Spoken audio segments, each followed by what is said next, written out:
continuación voy a ceder la palabra a Belén Alarcón, que es socia de Avante, no sin explicar cómo vamos a funcionar a partir de ahora y hasta el término del acto.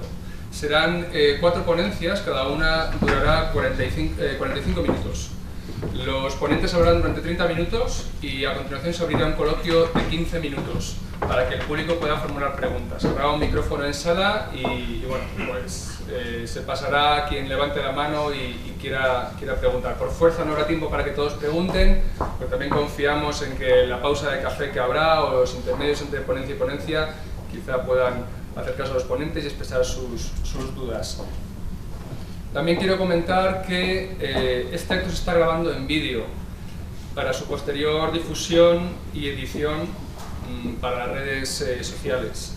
Y por eso, en cumplimiento del artículo 6, apartado primero de la Ley Orgánica 15/1999 del 13 de diciembre de protección de datos de carácter personal, les tenemos que informar a todos que aquellos de ustedes que deseen plantear una pregunta participando en el coloquio, al hacerlo estarán dando el consentimiento expreso para que se grabe su pregunta, se grabe su intervención y se incorpore a la grabación completa del acto. ¿De acuerdo? Es algo que es requisito del anfitrión y hay que hacerlo así para cumplir con la ley. Y dicho esto, entonces, paso a presentar a Belén Alarcón, como digo, que es socia y directora de asesoramiento patrimonial de Avante Asesores y nos va a hablar de decisiones vitales, decisiones financieras, una hoja de ruta para el futuro. Muchas gracias, Belén. Gracias a ti, Luis Alberto, y buenas tardes a todos por permitirme, y daros las gracias también por permitirme pasar este rato con ustedes. Me gustaría dedicar los próximos 40 minutos, suena largo, pero ya veremos cómo se pasa rápido, a pensar en cuáles son los principales retos a los que nos enfrentamos cuando hablamos de planificar nuestro futuro, pero de planificar nuestro futuro con éxito. Podríamos hablar también de la palabra jubilación, pero la verdad es que aquí veo que hay un gran auditorio de gente joven y la palabra jubilación nos suele sonar bastante mal, así que la vamos a sustituir en general por futuro, por independencia económica.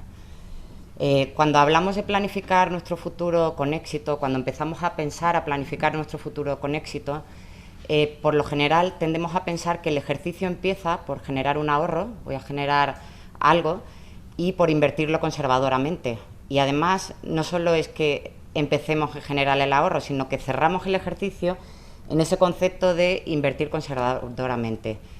En mi experiencia profesional en Avante, después de haber trabajado con más de 4.000 clientes y después de haber trabajado con ellos en la planificación de su futuro y en el trabajo por hacerlo lo más exitoso posible, con lo que me he encontrado es que cuando hablamos de planificar el futuro, generalmente solemos traer algo en la cabeza como con esto no puedo asumir riesgos porque es con lo que tendré que vivir el día de mañana. Pues bien, en mi opinión, esta estrategia puede ser tan poco eficiente o tan desastrosa como aquel que se plantea montar una empresa sin tener previamente hecho un plan de negocio. Estoy segura que todos los que estáis aquí difícilmente os imaginaríais a alguno de nosotros montando una empresa sin haber hecho previamente un plan de negocio. Y sin embargo, cuando hablamos de planificar nuestro futuro, ese plan de negocio tan necesario en el ámbito personal o incluso mucho más necesario en el ámbito personal, en la mayoría de los casos no suele estar presente. ¿A qué nos lleva eso? Pues eso nos lleva sin duda alguna a que es bastante frecuente que nuestra relación con las inversiones, con la inversión de nuestro patrimonio sea bastante insatisfactoria. Por tanto, hoy de lo que queremos hablar es que para tener una relación satisfactoria con las inversiones, para planificar el futuro con éxito, para entender que las inversiones están para ayudarnos a todos nosotros, lo primero que tenemos que hacer es pensar qué es lo que queremos conseguir en nuestra vida. Ese es el primer paso para establecer un plan. Y ahí tendremos que meter todo, no solo lo que tiene que ver con el ámbito más material, sino que tendremos que pensar qué es importante para nosotros como personas, dentro de la familia, en nuestra carrera profesional, etcétera. Y una vez que tenemos definido ese plan, entonces es cuando nos tenemos que preguntar ¿y cómo me puede ayudar el dinero a conseguirlo? O sea, ¿qué función puede cumplir la inversión de mi patrimonio en todo este proceso? En mi experiencia profesional, en general, aunque todo esto pueda parecer dentro de lo que cabe obvio, la realidad es que el plan no lo hacemos algunas veces, otras veces lo hacemos tarde, Y otras veces la hacemos tarde, no porque seamos jóvenes ni mayores. En el fondo, la edad, en principio, no tiene importancia si todavía nos queda tiempo por delante por vivir, sino solemos hacerlo tarde porque previamente ya hemos tomado decisiones de ahorro e inversión que nos van a hacer que, pareciendo 100% de sentido común, en cambio nos compliquen la vida bastante a la hora de conseguir nuestros planes de futuro. Aquí cada uno tendrá una situación diferente, pero por poner un caso, estamos en el momento vital en el que empezamos a ganar más dinero y en muchos casos, en cuanto empezamos a ganar dinero, empezamos a pensar que la vivienda habitual que tenemos se nos queda pequeña. Entonces, vamos a comprarnos una vivienda habitual más grande. Como no tenemos todo el dinero para comprárnosla, pero como esperamos que nuestro sueldo siga creciendo bastante en los próximos años, le pedimos ayuda al banco y pedimos una gran hipoteca. Con esa gran hipoteca, de partida, lo que hemos hecho es hipotecar nuestro futuro, porque eso puede ser que en muchos casos nos obliga a trabajar más allá de lo que teníamos pensado inicialmente, entre 10 y 15 años más, cuando a lo mejor nuestra prioridad hubiese sido, a mí lo que realmente me gustaría es, en un plazo de 10-15 años, poder ser independiente económicamente, tener la posibilidad de montar un negocio, montar ese negocio para que me permita, pues de alguna manera, equilibrar mi tiempo con las cosas que son más importantes para mí, para desarrollar mi carrera profesional, pero en un ámbito que me divierte mucho, para pasar más tiempo para mi familia, para desarrollar todos mis hobbies. Por eso, cuando llegamos a hacer este plan, os podría decir que en el 80% de los casos hay una frase que se repite muchas veces, y es: si lo hubiera hecho hace 10 años, ¿cuántas decisiones de inversión tan diferentes hubiera tomado con respecto a las que he tomado en el pasado?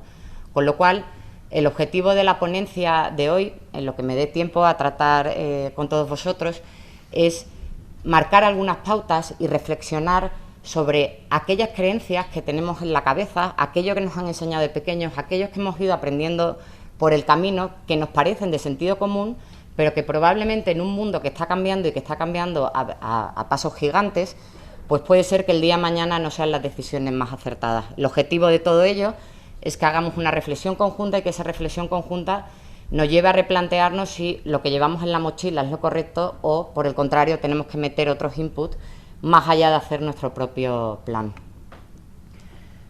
A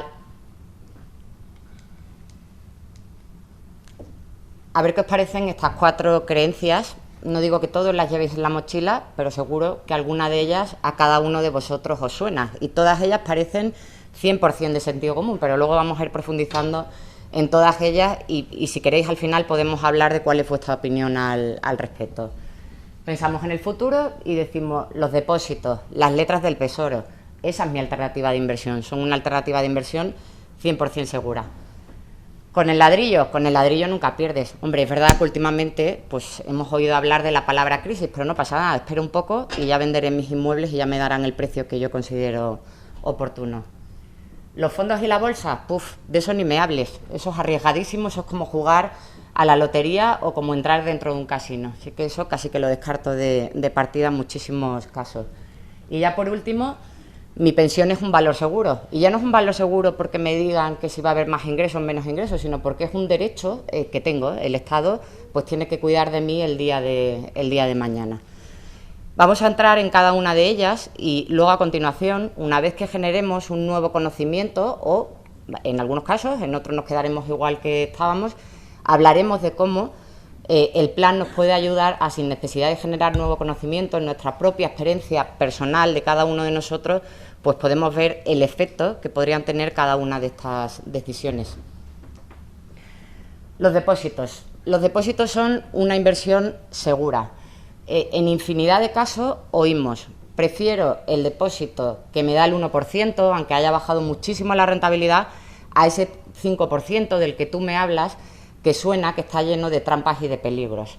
Prefiero tener el dinero debajo de la almohada o invertido en una cuenta corriente, que al menos el año que viene vuelvo a tener lo mismo que tengo este año, que esa estrategia de inversión que tú me propones. Bastantes preocupaciones en la vida tengo como para estar preocupándome por los movimientos que tiene el mercado y por las noticias con las que abren los telediarios. Esa decisión en sí misma parece de sentido común. Quiero coger mi dinero, es para mi futuro, es para garantizarme mi futuro, lo tengo que invertir seguro. Pero estoy segura que aquí, cuando veamos los datos, muchos nos vamos a sorprender, porque no van a ser datos que no conozcamos, los conocemos todos, pero nunca nos hemos parado a pensar cómo influyen esos datos en nuestras finanzas personales. Tendemos a resolver o a simplificar la ecuación en lo que gano es lo que me da el producto financiero, y eso es erróneo. Lo que nosotros ganamos no es el 1% que me da el depósito, sino que es el 1 menos la inflación, es decir, cuántas botellas de Coca-Cola menos me voy a comprar mañana, menos la parte que se lleva nuestro socio Hacienda, con lo cual, en un entorno como el actual, de tipos de intereses bajos, es más que posible que en el futuro esta alternativa, que nos suena 100% segura, nos lleve con una probabilidad del 100% a perder dinero. Vamos a empezar hablando del efecto de la inflación en nuestras finanzas personales y más tarde profundizaremos en un caso práctico dentro de un plan. Imaginemos que tenemos una máquina del tiempo y que con esa máquina del tiempo somos capaces de retroceder 60 años hacia atrás. Imaginemos que hace 60 años cogimos un dinero, lo guardamos y lo invertimos tranquilamente o incluso en una cuenta corriente. En 60 años han pasado muchísimas crisis financieras, pero yo estaba tranquilísima porque veía a la gente a mi lado preocupada, pero yo veía que todos los años al menos tenía lo mismo que el año pasado. Pasan los 60 años y resulta que voy a dar una cena y quiero comprar botellas de Coca-Cola. ¿Y cuál es mi sorpresa? Que cuando voy a comprar las botellas de Coca-Cola tengo en la cabeza que con las 100 pesetas que tenía compraba 60 botellas de Coca-Cola. Hoy, y esos son datos reales, está construido en base a datos de inflación reales, solo compraría una botella de Coca-Cola. Es decir, he perdido el 98% de mi capacidad de compra, es decir, prácticamente lo he perdido todo por el efecto de la inflación. Llegados a este punto, supongo que muchos pensaréis, bueno, me estás hablando del pasado, a saber si en el futuro tendremos las mismas inflaciones que hemos tenido en el pasado y además me hablas de 60 años, que eso me suena pues como un plazo demasiado largo. ¿Por qué no vamos al presente, a los parámetros con los que hoy trabajamos y por qué no vamos a un plazo de tiempo más corto, por ejemplo 20 años? Y desde luego, de todos los que estamos aquí, seguro que 20 años más vamos a vivir. Con lo cual, ahora cogemos ya no euros, cogemos pesetas, cogemos 100.000 euros y decimos, este es el ahorro que tengo, creo que lo más sensato es invertirlo conservadoramente. Lo meto debajo de la almohada, lo pongo en una cuenta corriente. Si se cumple el objetivo de inflación de la Unión Europea, establecido en el 2% anual medio, a pesar de que hoy esté más bajo, en media lo razonable es que se cumple. En la historia hemos hablado de 4 y de 5%, o sea que un 2 es sensiblemente bajo. Al cabo de 20 años, resulta que con mi estrategia tan segura, con lo que me encuentro, es que he perdido bastante dinero. O sea, solo tengo 67.000 euros. No solo no he mantenido lo que tenía, sino que he perdido un tercio de mi capacidad de compra. Como veo que tener el dinero debajo de la almohada es desastroso, paso a la acción y entonces decido contratar un depósito, que es la segunda fase que me dice el sentido común. Metiéndolo en un depósito me dan un 1%. Todos los años veo que mi cuenta corriente está creciendo con ese 1%. Sin embargo, cuando me quito lo que se lleva mi socio Hacienda, un 20%, y cuando tengo en cuenta el efecto de la inflación, el 2% anual medio, me doy cuenta que no solo he ganado dinero, sino que nuevamente he vuelto a perder un 20% de mi poder de compra. Por tanto, podríamos decir que en un entorno como el actual, si se cumplen los parámetros previstos, si hablamos de inflaciones del 2%, si hablamos de impuestos en media en la base del ahorro, en la de los productos financieros del 20%, hoy pensar solo en tener una rentabilidad del 0% es hablar de buscar de rentabilidades de como mínimo el 2,5%. Y ahora, si queréis, pensamos qué producto sin riesgo nos da una rentabilidad del 2,5% en el momento actual. Como conclusión, a cómo podemos resetear la mochila es el objetivo de rentabilidad que me debo marcar, si mi objetivo es no perder dinero, es como mínimo la inflación y los impuestos. Y desde luego parece sensato pensar que eso hoy no me lo van a dar los activos libres de riesgo, sino que tendré que pensar en una estrategia de inversión algo más sofisticada para el futuro. Pasamos a la segunda y hablamos de los inmuebles. Hablamos de los inmuebles y pensamos en cuántas conversaciones hemos oído, pues o bien del inmueble que compramos nosotros hace 30 años o bien del inmueble que compraron nuestros padres hace 30 años. ¿Cuántas veces nos han dicho esa fue la mejor decisión de inversión que he tomado en mi vida? Ese inmueble lo compré por 30.000 euros, serían pesetas, y hoy vale 300.000 euros. El valor de mi inversión en inmuebles se ha multiplicado por 10. Esa Es verdad que en el pasado los inmuebles han sido muy rentables, pero de lo que se trata aquí de hablar es que la inversión en inmuebles, como veremos ahora, tiene comportamientos como cualquier otra alternativa de inversión. La inversión en inmuebles en el pasado ha sido una alternativa muy rentable, pero ni de cerca ha sido la alternativa más rentable de todas. Y por otro lado, la inversión en inmuebles ha sido una alternativa muy rentable, pero no lo ha hecho exenta de riesgos. Hoy nos parece más sensato, pero cuando hablamos de esto en el año 2007, la gente nos miraba como ¿qué me estáis contando? Vamos a ver algunos números. Empecemos reflexionando sobre si los inmuebles han sido la alternativa de inversión más rentable, como tantas veces, bueno, pues nos ha podido decir nuestro sentido común cuando de repente aparecen datos en nuestra cabeza. Nos vamos a coger un periodo largo de tiempo y vamos a suponer que en el año 1985 decidí hacer dos bolsillos, o sea, decidí invertir una parte de mi patrimonio en la compra de una casa y decidí invertir la otra parte de mi patrimonio en la compra de acciones de la bolsa española, una mezcla pues de Telefónicas con Repsoles, con Ferroviales, con BBVA, con Santander, etcétera. Llega el año 2001, pasan 30 años y ¿con qué nos encontramos? Pues nos encontramos con que la rentabilidad que me ha dado la cartera de acciones es el doble, a pesar de que he sentido por el camino que se tenía mucho riesgo, ya sabemos el efecto que tiene duplicar, que la que manda los inmuebles, y todo ello sin tener en cuenta los gastos que tienen asociados la compra y la venta y el mantenimiento de inmuebles. Llegados a este punto, algunos seguro que piensan, bueno, eso tiene trucos, eso está parado en el 2001. Ahí me faltan 3 crisis. Me falta la crisis de Internet, me falta la crisis de los bancos, esa que nos hablaban de que se iba a acabar el mundo, que el sistema financiero iba a quebrar, que íbamos a volver a plantar tomates todos, esa me falta también. Me falta también la última crisis inmobiliaria, que también ha sido bastante grande. ¿Qué pasa si metemos en los números las dos crisis financieras y la crisis inmobiliaria? Pues lo que pasa es que obviamente las rentabilidades de ambos activos, están considerando los dos su crisis, se reduce, pero la proporción de cuánta rentabilidad de más se saca se sigue manteniendo. Aún así, todavía podrías decir, bueno, es que me sigues hablando de 30 años, eso me parece un plazo larguísimo de tiempo. ¿Por qué no llevamos esto a un plazo más razonable? Por ejemplo, lo que ha ocurrido en los 12 últimos años. Al fin y al cabo, tampoco compramos inmuebles o deberíamos comprar inmuebles para venderlos en un plazo corto de tiempo. Bueno, pues en los últimos 12 años, de acuerdo, todo esto son datos de acuerdo a la sociedad de tasación, ¿vale? O sea, que es de acuerdo a las tasaciones que van haciendo cuando se compran casas. Lo que vemos es que en los últimos 12 años los inmuebles me han dado un 0% de rentabilidad. Hoy se dicen que las operaciones se están cerrando al mismo precio que en el año 2004, unos dicen el 2002, otros el 2004, por ahí anda. Y luego, sin embargo, una cartera de acciones del IBEX 35 hoy me está dando una rentabilidad del 50%.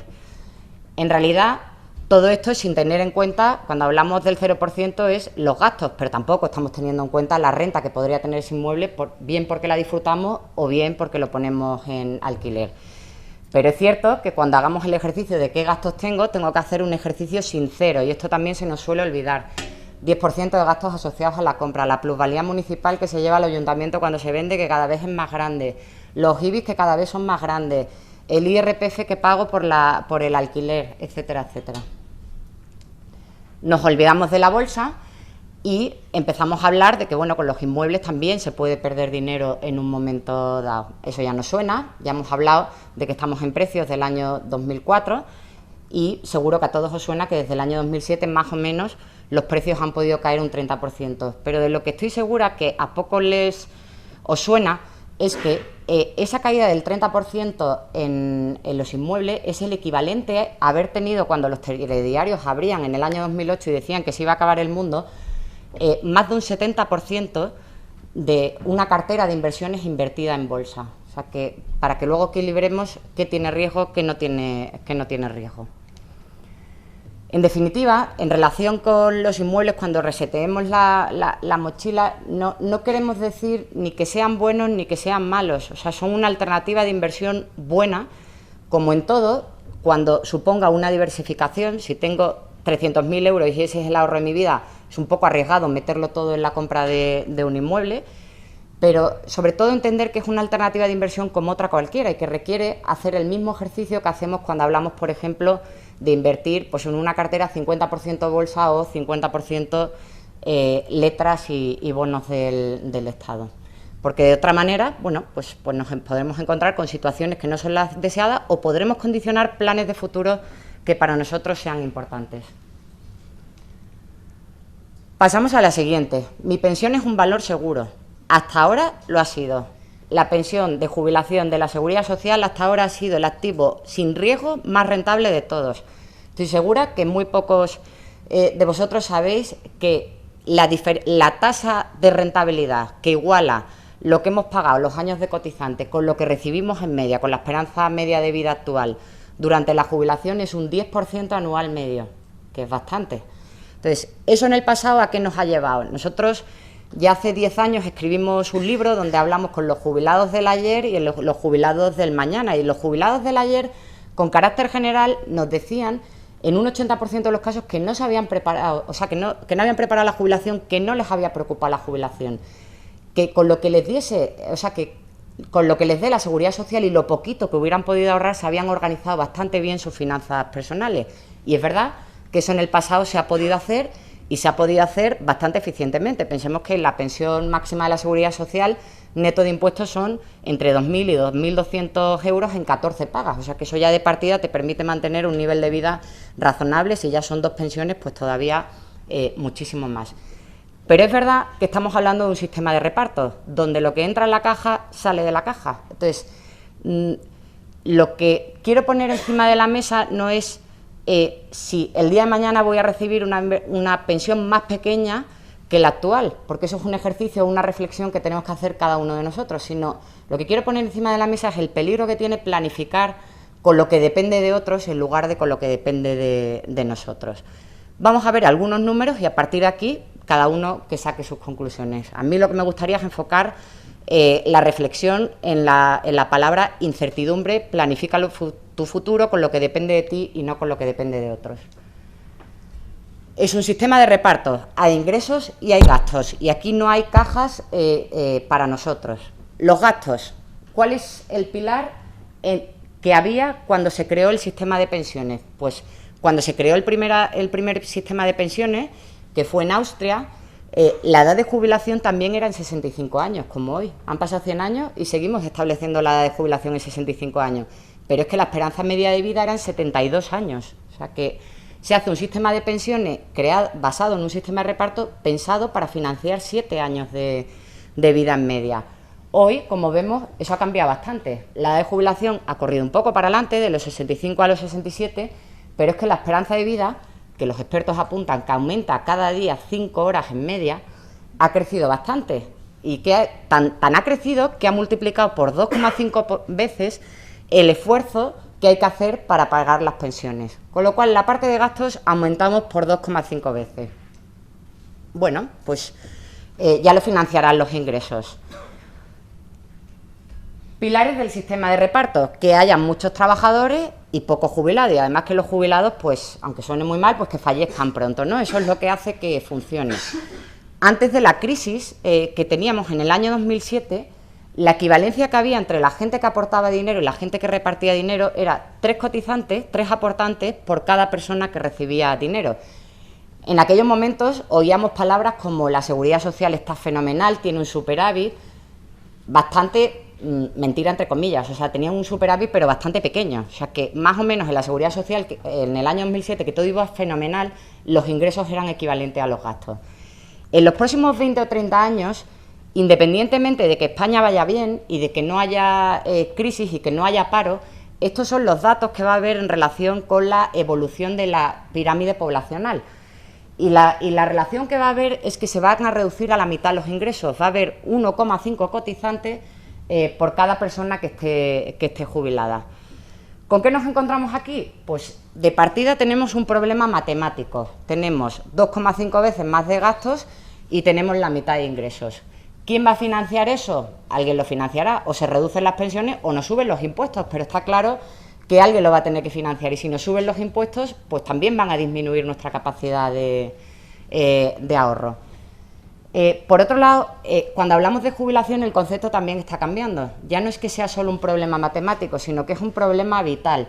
Hasta hace unos años, unos cuantos años ya, la palabra jubilación era bastante asimilable con 65 años. Y trabajar en una empresa y estar toda la vida en la empresa era también una cosa razonablemente normal. Sin embargo, ya desde hoy podemos comprobar que la edad de jubilación y el sitio de jubilación cada vez es más incierto. Por el otro lado, nosotros cuando vemos cómo la gente se jubila y aunque el dinero no sea un problema para vivir, porque tengan lo suficiente para vivir, cuando pasan 2 años y ya han desarrollado todos los hobbies que llevaban tanto tiempo sin desarrollar, al final se plantean, en el caso de los hombres, os voy a decir una frase, suena un poco machista, pero es la realidad, que lo hemos oído muchas veces, y ahora me toca ir a casa y encontrarme con la directora general.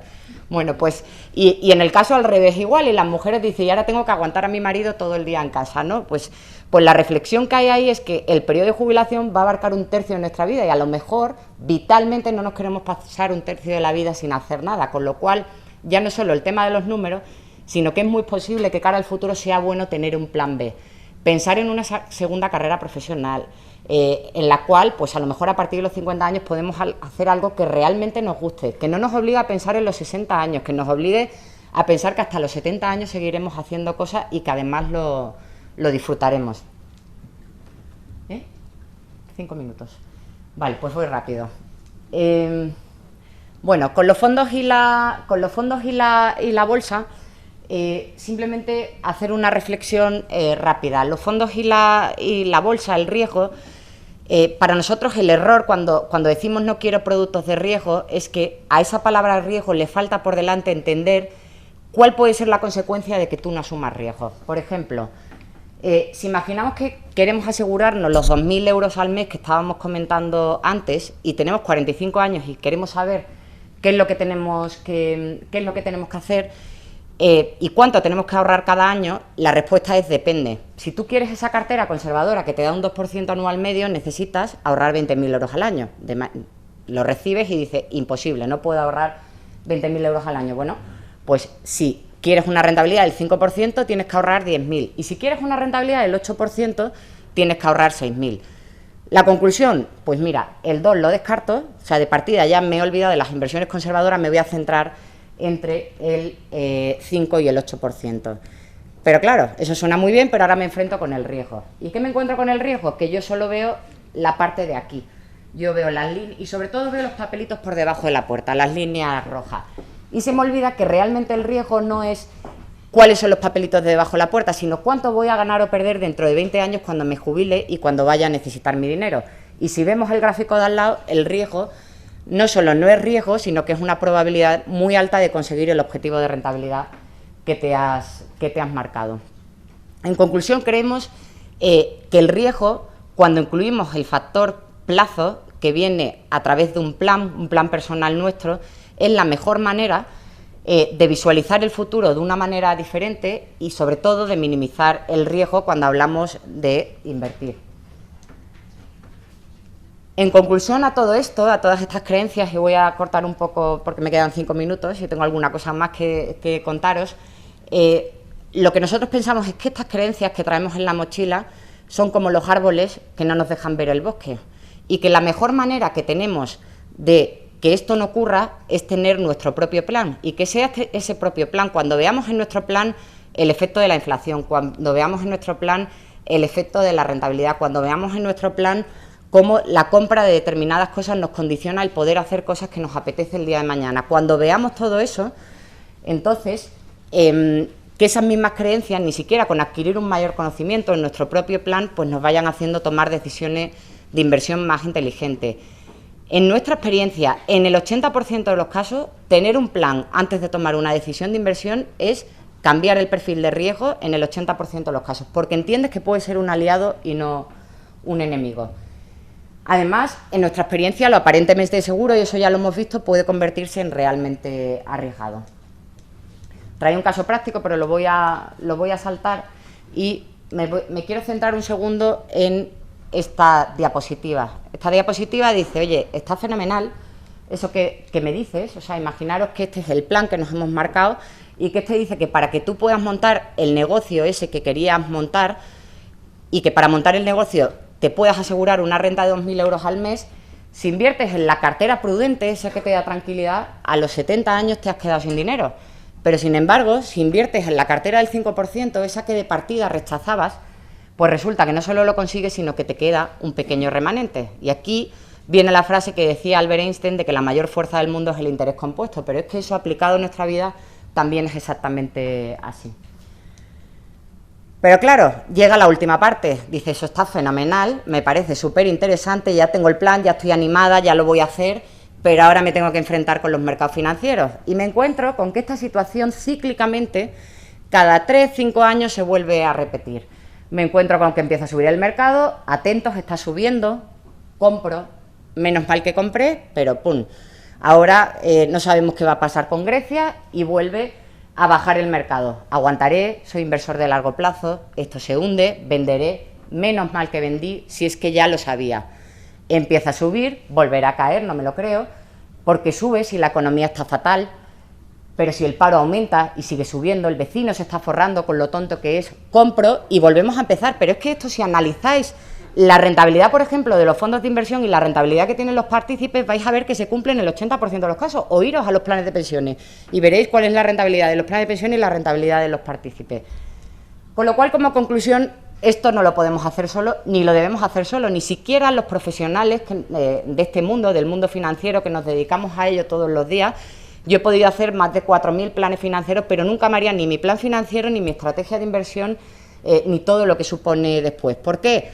Porque en el caso de todos los que estamos aquí, incluido el mío, las emociones juegan en nuestra contra. Entonces necesitamos un aliado por el camino, un aliado que nos coja de la mano, un aliado que ponga el plan en marcha, pero que haga la parte más importante de todas, que es que nos acompañe en el camino cuando nos pasen los papelitos por debajo de la puerta diciendo que nuestro dinero ese día vale menos, pero no cuando lo vayamos a necesitar. ¿Quién es ese aliado? Pues nuestro consejero financiero. Nos gusta más la palabra consejero financiero que asesor financiero, porque un asesor financiero muchas veces es el que sabe de productos financieros. Un consejero financiero es el que, además de saber de productos financieros, sabe de las personas. Es el asesor financiero que te pone a ti por delante de cuánto dinero tienes. Es la persona que no está poniendo el contador a cero cuando tiene una reunión contigo, sino que realmente que quiere dedicar todo el tiempo que necesite para darte las mejores recomendaciones de inversión. Con lo cual, como conclusión, podríamos decir que necesitamos tener un plan, que el plan lo que nos va a permitir es resetear la mochila, tomar decisiones de inversión muchísimo más inteligentes, y que tener un consejero financiero nos va a ayudar a controlar las emociones, nos va a ayudar a que nos den consejos, nos va a ayudar a visualizar el futuro de una manera diferente. Y lo que es muy importante cuando hablamos de asesoramiento financiero es entender que no es algo hecho solo para ricos, sino que es un servicio que la industria, los profesionales de este sector ponemos a disposición de todas las personas, de los que tienen mucho, de los que tienen poco y de los que tienen un nivel intermedio, y que desde luego sería muy inteligente no solo hacer el plan, sino ponerte o dejarte ayudar por el camino por alguno de ellos. Muchas gracias, Belén Alarcón.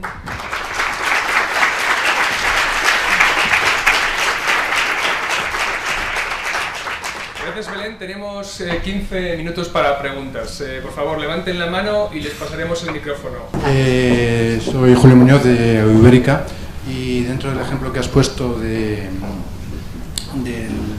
lo que decrece con el tiempo, creo recordar que el Self Bank, por ejemplo, tiene un ejemplo parecido, que son que con $1 en 1900 se podían comprar 14 barras de pan. Ahora se puede comprar, apenas llega a una barra de pan, y con una onza de oro se podía comprar un traje y unos zapatos de calidad, y ahora se pueden comprar una onza. Yo he echado en falta en tus alternativas de inversión precisamente los metales preciosos, el oro, la plata, el paladio y todos estos metales. ¿Cómo lo ves? Pues lo veo, que seguro que habéis echado en falta muchísimas cosas, pero que eran 40 minutos y que había que limitarse a lo que, bueno, lo que puede ser el bolsillo de muchísima gente. Pues el oro ha sido una alternativa muy rentable, pero volvemos a lo mismo, no exenta de riesgo. O sea, tiene sus ciclos y tiene ciclos en los que sube y ciclos en los que baja. Entonces, El oro será bueno o malo en función de cuál sea nuestro plan, de cuál sea nuestro objetivo de rentabilidad y de cuándo vayamos a necesitar ese dinero. Y seguramente será una buena alternativa de inversión en una buena cartera diversificada de inversiones. Buenas tardes. Quería matizar esto que estaba comentando sobre el oro como una inversión. Simplemente decir que desde nuestro punto de vista el oro es un activo patrimonial y no tanto una inversión, sino una forma de proteger tu activo. Entonces, dentro de una cartera diversificada, más allá del concepto de la inversión, que desde el mundo financiero siempre está presente, es una forma de alternativa y complementaria de proteger tu patrimonio. Por eso, personalmente, también lo he echado en falta dentro de una diversificación completa. Fuera de nuestro país, la banca privada o el asesoramiento patrimonial sí que lo contempla. Sí, no sí, sé 100% de acuerdo. ¿Alguna pregunta allí en el fondo? He visto aquí también.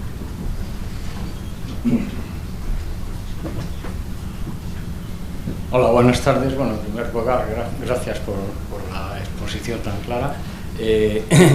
Yo tengo una pregunta que de alguna manera liga dos cosas que has comentado. Una, la del final, la de que el vecino es tonto pero se está forrando. Y la otra en relación a cómo protegerte contra la inflación, etcétera, etcétera.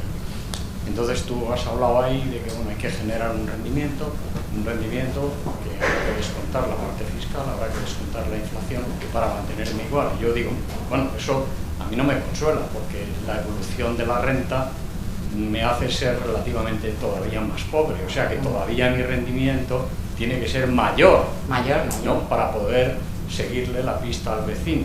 Sí. ¿Estoy equivocado? No, 100% de acuerdo, O sea, igualmente. Hay que incluir un factor adicional a eso. Sí, eso ya no sería el problema matemático, sino el problema vital y las comparaciones y lo que nos hace feliz, que es compararnos muchas Exacto, veces. o sea, ¿de qué me vale que en valor absoluto diga soy un poco más rico cuando resulta que el país en el que vivo, todos los demás no son un poco más, son muchísimo más? Sí, totalmente. Muchas gracias por tu exposición. Mi nombre es Juan Marín y la pregunta que te hago, me ha dado la sensación de que la propuesta que hacéis es un poco estática. Parece que uno toma una decisión de inversión hoy, con su consejero de la mano, y eso es como inamovible, cuando vemos que los mercados hacen de todo. ¿Cada cuánto pensáis si es que hay que rebalancear o si esa posición inicial debe ser estática? ¿Qué nos puedes decir de eso?